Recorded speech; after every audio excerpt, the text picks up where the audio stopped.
Alright, so we're moving the stock that's going to be the next harvested stock across to this side over here. And what I'm leaving behind is the larger pieces of material which will be incorporated into whatever new comes into the farm.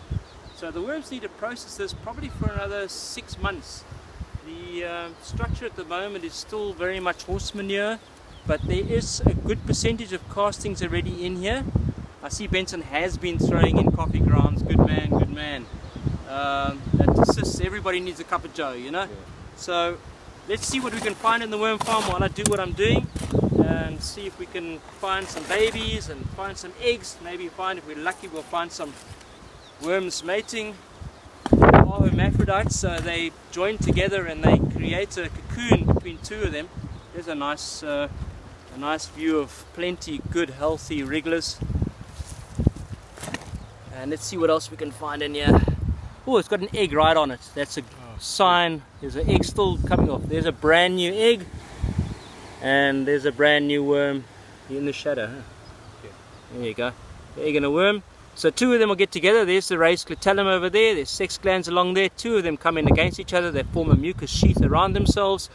Then they back out backwards and they'll drop off this little, whoops, I'll almost drop off, they'll drop off the egg, and that egg, depending on the weather and the climate that it's in, should hatch within 6 to 10 weeks. But they can remain dormant for years. If the conditions are not conducive to them hatching, they will remain dormant until it's ready, till the area around them is ready to go. Fantastic. So yeah, Cool. let's see what else we can find. I saw a couple of pull bugs running around. They love to be around when there's some dry stuff. They'll eat through wooden pieces and chips. Where's those pull bugs? Yeah, I've stirred everything up. It's got a bit wet. Here's a pull bug. There's some pull bugs on the side there. Just as an obvious. Yeah, there's a baby. There we go. They're very cute little creatures, and they're eating the drier stuff that the worms won't get to.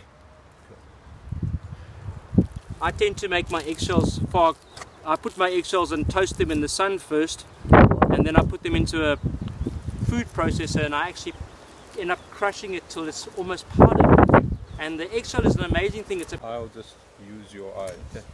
So what we're doing today is literally taking the produce which is getting close to being finished, putting it on one side, and taking the pieces and leaving it so that we can mix in the next load. When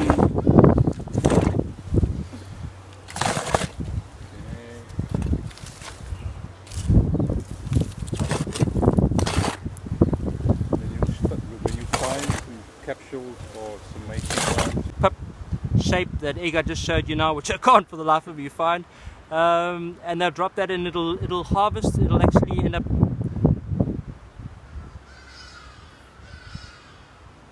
I'm not actually sure that is an egg. It looks more like something else. yeah.